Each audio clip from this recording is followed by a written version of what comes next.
নমস্কাৰ, তোমালোক সকলোকে আমাৰ ইউটিউব চেনেলৰ অন্য এটা ভিডিঅ'লৈ স্বাগতম জনাইছোঁ। তো আজি আমি অষ্টম শ্ৰেণীৰ বিজ্ঞানৰ ধাতু আৰু অধাতু পাঠটোৰ প্ৰশ্ন উত্তৰখিনি চাবলৈ চেষ্টা কৰিম। ঠিক আছে, তো প্ৰথম প্ৰশ্নটো হৈছে যে তলৰ কোনবোৰ উক্তি শুদ্ধ আৰু কোনবোৰ অশুদ্ধ বাছি উলিওৱা। তো ইয়াৰ প্ৰথম প্ৰশ্নটো হৈছে অধাতুবোৰ তাপ আৰু বিদ্যুতৰ সুপৰিবাহী। তো এইটো আমাৰ কি হ'ব? এইটো অশুদ্ধ হ'ব, কাৰণ অধাতুবোৰৰ মাজেৰে তাপ আৰু বিদ্যুৎ পাৰ হ'ব নোৱাৰে। ইয়াত ভুল হৈ আছে, এইটো শুদ্ধ বুলি আছে, এইটো শুদ্ধ নহয়, এইটো একচুৱেলি কি হ'ব? আমাৰ অশুদ্ধ হ'ব। ঠিক আছে, এইটো লিখি ল'বা। ঠিক আছে, এইটো হ'ব আমাৰ অশুদ্ধ। তাৰ পাছত আহিলে খ নম্বৰটো যে ফচফৰাছ এবিধ ধাতু। তো এইটো অশুদ্ধ হয়, ফচফৰাছ এবিধ ধাতু নহয়, ফচফৰাছ এবিধ গেছ হয়। তাৰপিছত আহিলে লো নমনীয় আৰু ঘাত খহনীয়, এইটো শুদ্ধ হ'ব। কয়লাৰ টুকুৰা ধাতুৰে কোবালে চেপেটা হৈ যাব পাৰে, অশুদ্ধ। পাৰা এবিধ ধাতু, শুদ্ধ। তাৰপিছত ছডিয়াম ধাতু যথেষ্ট টান, অশুদ্ধ।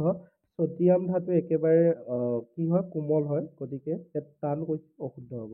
তাৰপিছত খালী ঠাই পূৰ কৰা, ধাতুবোৰক কোবালে ইহঁতৰ ধ্বনিৰ সৃষ্টি কৰে বাবে ইহঁতক সনাত পদাৰ্থ বুলি কোৱা হয়। তো এই সনাত পদাৰ্থটো হৈছে আমাৰ খালী ঠাই। ঠিক আছে, তোমালোকৰ কিতাপত এইখিনিত খালী ঠাই আছিলে।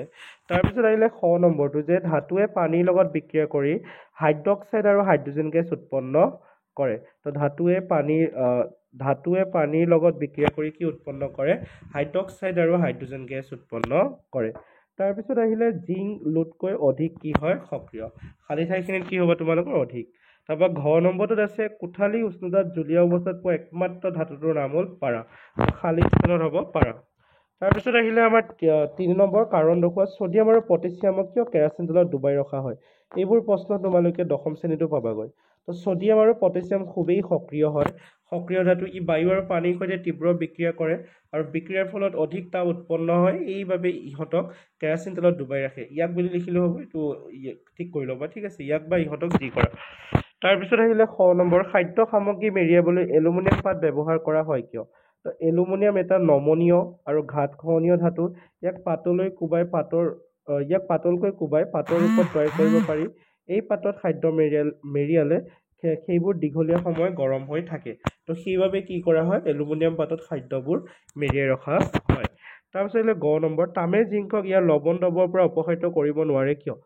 কিয়নো জিংক তামতকৈ বেছি সক্ৰিয়। অধিক সক্ৰিয় ধাতুৱে কম সক্ৰিয় ধাতুক ইয়াৰ লৱণৰ পৰা অপসাৰণ কৰিব পাৰে, কিন্তু তাৰ বিপৰীত নহয়। মানে চোৱা, এটা লৱণৰ পৰা যদি এটা ধাতুৱে আন এটা ধাতুক অপসাৰণ কৰিবলগীয়া হয়, তেতিয়াহ'লে সেই ধাতুটো বেছিকে সক্ৰিয় হ'ব লাগিব। মানে যিটো ধাতু বেছিকে সক্ৰিয় হ'ব, সিহে কম সক্ৰিয় ধাতুবোৰক কি কৰিব পাৰে? অপসাৰণ কৰিব পাৰে। কিন্তু ইয়াত তামে জিংকক ইয়াৰ লৱণৰ দ্ৰৱৰ পৰা অপসাৰিত কৰিব এইকাৰণে নোৱাৰে, কাৰণ তামবোৰ বেছি সক্ৰিয় নহয়, জিংকবোৰ কি হয়? বেছি সক্ৰিয় হয়। ফচফৰাছ কিয় পানীত ডুবাই ৰখা হয়? তো ফচফৰাছ বায়ুত অতি সক্ৰিয়। ই বায়ুৰ সৈতে স্পৰ্শ পালে সহজে জ্বলি উঠে, যদিও ই পানীৰ সৈতে বিক্ৰিয়া নকৰে, এইবাবে ইয়াক পানীৰ তলত ৰখা হয়। 4 নম্বৰটো হ'ল আমাৰ কি ঘটিব? এটি কাঁচৰ গিলাচত অলপ পানী লৈ তাত ছডিয়ামৰ সৰু টুকুৰা এটা যোগ কৰা হয়। কি হ'ব? জুই জ্বলি যাব। তো ছডিয়ামৰ পানীৰ সৈতে বিক্ৰিয়া কৰি হাইড্ৰজেন গেছ আৰু ছডিয়াম হাইড্ৰক্সাইড সৃষ্টি কৰে। এই বিক্ৰিয়াত তাপ ওলায় আৰু ৰঙা লিটমাছ নীলা হৈ পৰে আৰু গ্লাছটো গৰম হৈ পৰে। তাৰপৰা শ নম্বৰটো হ'ল আমাৰ কপাৰ ছালফেটৰ দ্ৰৱত লুৰ গজাল ৰখা হয় কিয়? লু কপাৰ ছালফেটৰ পৰা তাম উপশম কৰি ফেৰাছ ছালফেট গঠন কৰে, ফলত দ্ৰৱৰ নীলা ৰং হেৰাই যায় আৰু তলত ৰঙা তামৰ গুৰি দেখা যায়। তাৰপৰা গ নম্বৰটো হ'ল আমাৰ এলুমিনিয়ামৰ পাত এটুকুৰাৰ ওপৰত লঘু হাইড্ৰক্লৰিক এচিড ঢলা হয় কিয়? এলুমিনিয়ামৰ পাত এটুকুৰাৰ ওপৰত লঘু হাইড্ৰক্লৰিক এচিড ঢলা হয় কিয়?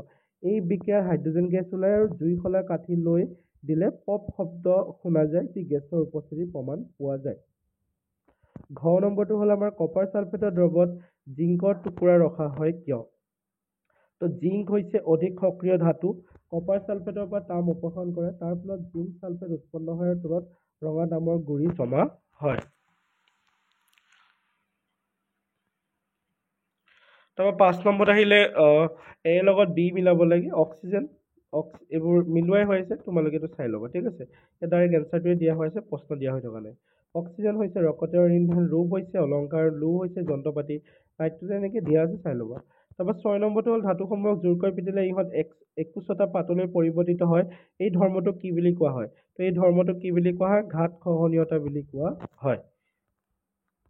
তাৰপিছতে তলৰ কোনটো পদাৰ্থক পাতল আকাৰলৈ পিটিব পাৰি?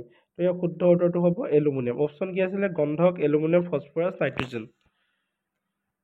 তাৰপিছত 8 নম্বৰ, তলৰ কোনটো পদাৰ্থক কেৰাচিনত ডুবাই ৰখা হয়? সেইটো হৈছে ছ'ডিয়াম। ছ'ডিয়ামক ক'ত ডুবাই ৰখা হয়? কেৰাচিন তেলত ডুবাই ৰখা হয়।